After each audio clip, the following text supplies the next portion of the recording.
হ্যাঁ তার ঘরে আজ এক মাস ট্যাঙ্কি জল পুড়ে দিচ্ছে, সব জলগা খাই। আচ্ছা, বাড়িতে কেউ থাকে না ওখানে? না তারে বাড়িতে মহারাষ্ট্র গুজরাট। সংক্রান্তি হ্যাঁ। তো সংক্রান্তিতে তো আজকে তো সমস্ত বাড়িতে অনেক কিছু হয়, তো আপনার বাড়িতে কি কি হয়েছে? কিছু হয়নি, শাকের ভাজা আর হলো কচু বিচা কলা আর হলো বৈতাল খাড়া। আচ্ছা, এই সমস্ত জিনিস আপনি কোথা থেকে পেলেন? আর আমার সঙ্গে আসছি বিছে বিছে। হ্যাঁ কি বলে, ভিক্ষা করে করে খান? হ্যাঁ মাইয়া খাই। আপনার যে শরীর অসুস্থ, আপনি তো দেখছি হাঁটতে চলতে পারছেন না, তাও না। আপনি যান? হ্যাঁ আমি কায়া আপনার ছেলে মেয়ে কয়জন ঠাকুমা? দুটি। দুজন? কি ছেলে দুজন, মেয়ে নাকি? না মেয়ে দুটি, বৃন্দাবনে দিচ্ছি, বৃন্দাবনে। দুজন মেয়েকে বৃন্দাবনে বিয়ে দিয়েছেন আর কি? ওনারা এখানে আসেন না, যখন তখন আইসে পাইয়ে। আপনার মেয়েগুলো ওখানে যে আসেন বা মাসে মাসে কিছু আর্থিক অবস্থা মানে টাকা পয়সা আরে নিবে। আপনার মেয়েরা হ্যাঁ যাই না? না যাই দিল জমি পয়সা তাইলে লিয়া লিছে, বিয়া গেদি দিচ্ছে। আপনাকে মানে কি গেট ওখান থেকে বের করে দিয়েছে? হ্যাঁ গো, জামাই ঘরে গেদি দিচ্ছে। চাল খেয়ে আপনার সংসার চলে? হ্যাঁ। আর হ্যাঁ বলুন।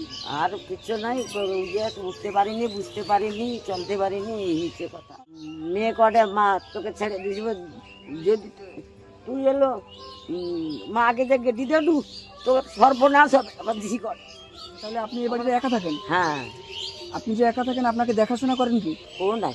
আপনাকে কেউ দেখাশোনা করেন না? না। তাহলে আপনার সংসার কিরকম চলে? এই যে রেশনের চাল টাল খাই, লোক দুটা খাইতে দেয়, কোনোদিন পাথর কাটা গেলে। হ্যাঁ লোক কয়ে যে ওইটি ঠাকুমা খায়ালো, ওইটি খায়ালি বাজার বাড়েনি, কি করি না আইসা আবার প্রত্যেক দিন একটু র চা করলি, চাটুকু খাইলি, আর এই ভাত টাত দুটা রান্নি কড়াই করে।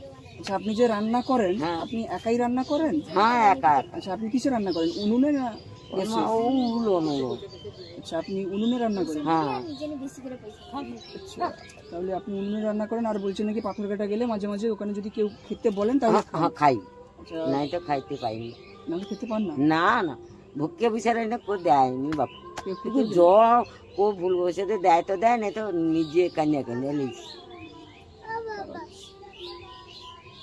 আপনার তাহলে তো খুব মানে কি বলে কষ্টেই দিন কাটছে। হ্যাঁ হ্যাঁ কষ্ট, দারুণ কষ্ট বাবা। দিন কাটছে। আর ওখানে আপনি আর ওখান থেকে একবার মানে এখান থেকে আর ওখানে যান কোনোদিন? বাবু আর যেতে পারবো না। বাবা লাগছে তো শিব ঠাকুর। পাথরঘাটা মন্দিরে? হ্যাঁ 500 টাকা দিন দিয়ে যাওয়ার সঙ্গে সেই আসছে ঘুরি ঘুরে। হ্যাঁ। তাহলে আপনার তো একাই থাকছেন। আচ্ছা, হ্যাঁ। আমরা আপনার জন্য কিছু নিয়ে এসেছি।